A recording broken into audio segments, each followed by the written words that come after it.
and welcome to my top 10 favorite books of 2022. It's just books I read, not releases in 2022, because new release is expensive. And I have such a long TBR and physical TBR that I can't go into new releases right now. Okay. They're funny. I know. Okay. So, first up are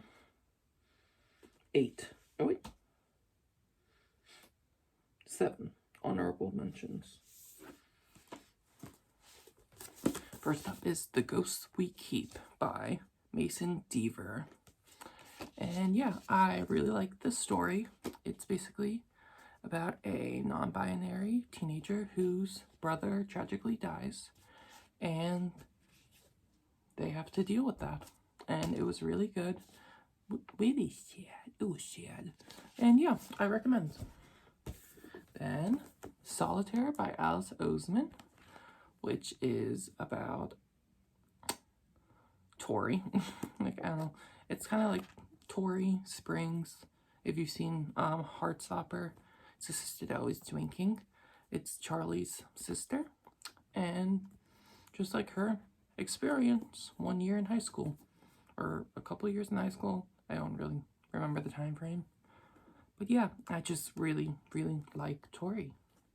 I love Tori. Very relatable. Very love her. And I love, what's Michael Holden. I thought he was really fun too. Scream All Night, which is basically about this teenager who goes back to the production company that he grew up in that has traumatized him, to try to, his dad passes away, so he goes there for the funeral. Then, oh no, dad passed away, help us, save it. And yeah, so he has to go back and relive his trauma from when he was a kid and lived at the whatever, I forget, Moldova, I think that's what the production thing was called, company. It's kind of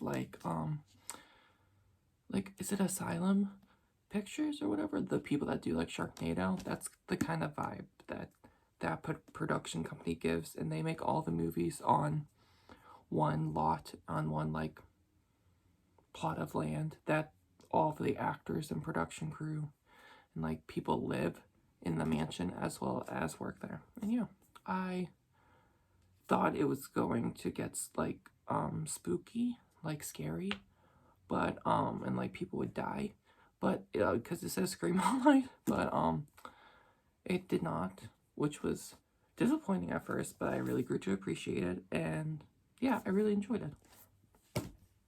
Oh yeah, there's a love thing in there too, if that's your thing. It's not really mine, unless it's gay, but it's not gay, it's straight. Then I'm Glad My Mom Died by Jeanette McCurdy, which I don't know, it's weird to say I enjoyed it, but it was, I don't know, I didn't, I don't know, I didn't enjoy it, but I, did, I don't know. But, the main thing that kept this from cracking into the top 10 was I got, Jeanette McCurdy went on, talk shows and stuff saying, oh yeah, it was funny. I wrote this book to be funny. And I did not find it funny. Shit, this shit was fucking awful. Not bad. The stuff she went through was bad. Not the writing or whatever. But it was not fucking funny. Girl, it's not funny. Are you okay? It's not funny. But it was really good, really enlightening into working in Hollywood as a child actor. And just really, really sad. It was really sad, and I'm happy that she is, it looks like she's thriving and found her new way forward with writing. I think she's extremely talented, and I'm very excited for her, because I was a huge iCarly fan. I love Jeanette McCurdy, so I just wish her all the best. I even watched she talks about the shitty Netflix show she was on, and I was such a big fan that I actually watched it because she was in it. And it was bad, but I watched those 2 seasons. I ate them right up. Next one, Summer's Edge by Dana Mille. Mille. It's okay. So this book is basically about a group of friends that go back to. It's like a lodge cabin in by a lake or whatever that they would go to every year, but there was a tragedy the year before or like 2 years before or something like that.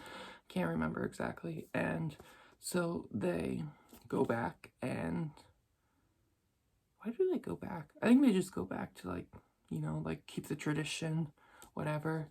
And yeah, stuff goes crazy. But yeah, this book had me second guessing. It was very crazy, but I really, really liked it. I really enjoyed it. And yeah, I don't want to say anything else. Just go into it as blind as possible. Then the next one's Playing the Palace by Paul Rudnick, which is basically like, ooh, if American Boy found love with Prince Harry, if I was Meghan Markle.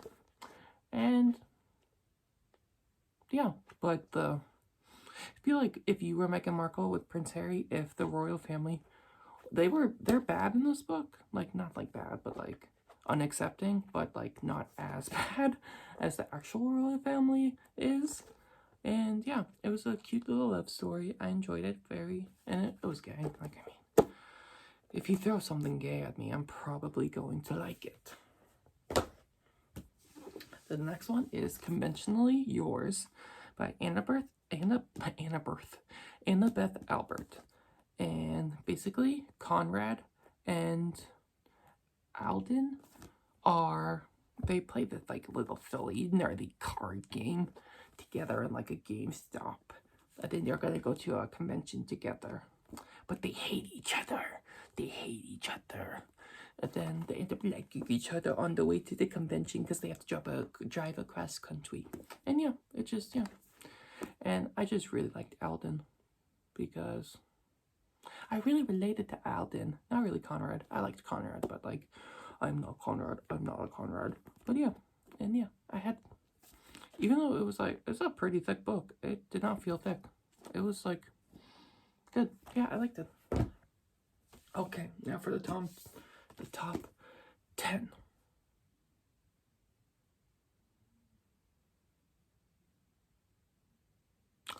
So, number 10 is The Last House on Needless Street by Catriona Wood. And I don't want to say too much about this book. I think Possessed by Horror, Sarah Hawkinson read this and said everyone needs to read it. So I went into it blind, and I think that's the way you have to experience this book to get the full effect. And just know you're going to be fucking confused until the very end. Well, maybe not. Maybe you can like figure it out, but I did not figure it out. I was pretty confused until it got laid out to me what was happening.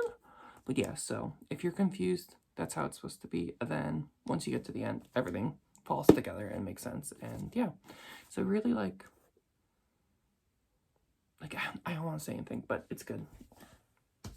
Okay, number 9 is Clown in the Cornfield 2, Friendo Lives. So I read the first Clown in the Cornfield and I liked it, but it was pretty mediocre for me personally.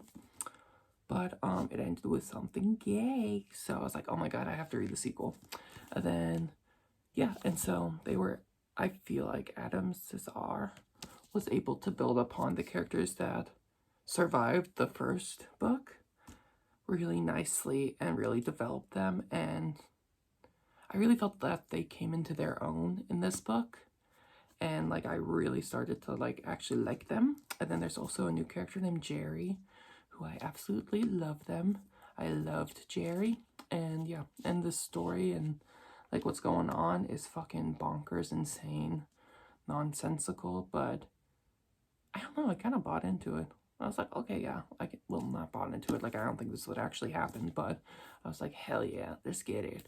You know what I mean? I was like, yeah, I don't know, I had fun with it. I thought it was good. Number 8. Radio Silence by Alice Oseman. So this book is about a little girl named Frances, and she's a big overachiever. She wants to get the bestest grades, goes to the bestest school and everything. And then she's like, wakes up one day and she said, "What if everything you set yourself up to be was wrong?" That's like the little tagline. And yeah, basically, or here's the summary. Frances is a steady machine with one goal. Nothing will stand in her way. Not friends, not a guilty secret, not even a person. She is on the inside.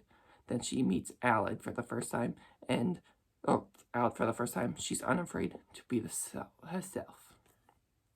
And yeah, and I love my little Frances. Frances was such a great character. I loved Aled too. Aled was an amazing character, and this book, I feel like, is extremely relatable, at least for me in my experience.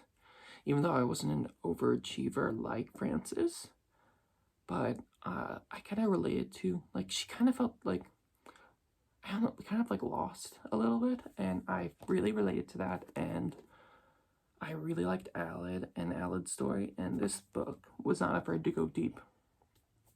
There was a scene that actually made me cry, because it was fucking heartbreaking, and I don't cry, because I'm a fucking man. But yeah, it was good. I liked it. Number 7. Halloween Slaughter by Sergio Gomez.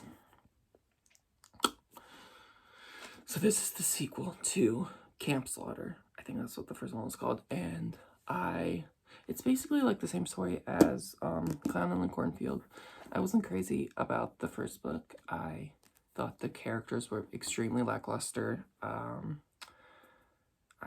thought that the setting was not used to the best ability. I thought the best part about that first book was the big bad Ignacio? I'm not positive how to pronounce his name, but he is fucking terrifying. I love him. And yeah, and him wrecking those fools was the best part. But for this one, I liked the characters a lot more. Like, I was actually upset when most of them died, because I wanted a lot of them to pull through, and I was really well, I wasn't like upset, but like I was like, okay, everyone can't live, but like I really didn't want them to die. And Ignacio is just as fucking crazy, and I feel like he really tweaked some stuff from the first book and really improved on it in this book, and I really liked it. But basically, so Ignacio moves on from his summer camp, and he goes to a neighborhood. It's basically like, so the first one was like, oh, he's Friday the 13th setting. This one's Halloween setting. It's Ignacio if he was Michael Myers. And yeah, he's wrecking this fucking neighborhood. Yeah. Number 6. Did I say that one was 6? I can't fucking count. Yeah, that was 7. Okay, 6. Will Grayson by John Green and David Levitan. And this book is about 2 teens, and I forget. I think they just have the same name. I think they might be around the same age too, but yeah, 2 teenagers that have the same name run into each other randomly, and they are living extremely different lives. One is a straight, like, kind of like boy that's kind of thriving. Other is gay sad boy. And yeah, it's just about their lives colliding, and that's it. That's all I want to say. And I loved it. I fucking zoomed through this. I thought there's a character named Tiny in it. I think he's one of my favorite characters in literature history. I lived for Tiny. I need a Tiny in my life. No, I don't think I could be Tiny. I'd like to be Tiny, but I can't be Tiny. Yeah. Then number 5 is The Troop by Nick Cutter. And forewarning, this book is disgusting. Major animal harm and animal killing and bad stuff. I had to skip some bits because it was really hard to read. But it wasn't like, but Well, one of them was just like fucking unnecessary, but the other one was like, I feel like actually was like a good for the story. Like it was, I don't know if it was needed for the story, but it actually had a purpose. One of them was just like, okay, this is too much. But basically it's about a Boy Scout troop who get left on an island, and uh-oh, bad stuff happened. And that's all I want to say. Go into it blind. But yeah, it's look up triggers if you're triggered by stuff, because there's probably every trigger in this. I read this such a long time ago, and I kind of like blocked out all of the like bad stuff. It's not like bad, but like gross stuff. But yeah, it was good. It kind of reminded me of the Goonies. Like if the main, because I think there's like 4 kids. If they get like trapped on an island and bad shit happens, you know. Number 4, All That's Left in the World by Eric J. Brown. I absolutely adored it. I mean, why I keep on saying that, but like fucking obviously I like these books. They're in my top 10. But basically it is about 2, I think they're like teenagers, who are surviving in the apocalypse, and they run into each other. You know, match made in heaven, and it's a little gay. Shocker. And yeah, and then it's about them surviving the apocalypse. Together or not together. But yeah, that's all I want to say, because I did not know. All I knew about this book going in was gay and apocalypse. And that's all you should know. Number 3 is They Both Die at the End. And I loved this book. I just like criticize myself for saying that, and then I go and say it again. But basically, this book is about an app that at midnight it messages everyone that's going to die that day. And these 2, I think they're teens, maybe not, I don't know, 2 boys get messages saying, you're dead, you're gonna die. And then they go on an app, meet up, and they live their last day to the best of their ability together. And I loved Mateo. Rufus, I could give or take, but I think overall I liked him. I loved Mateo though. And it was like a really like sweet and heartbreaking story, and I cried. Number 2, Mosquito Land by David Arnold. So this book is about a little girl. How old is she? 12, 13? I don't remember. She's like preteen, teenager, and her name is Mim. Well, not actually. I forget what her real name is. It's her initials. It's like Mary Isabella Malone or whatever. And then she goes by Mim, M-I-M. And her birth mother and father split up.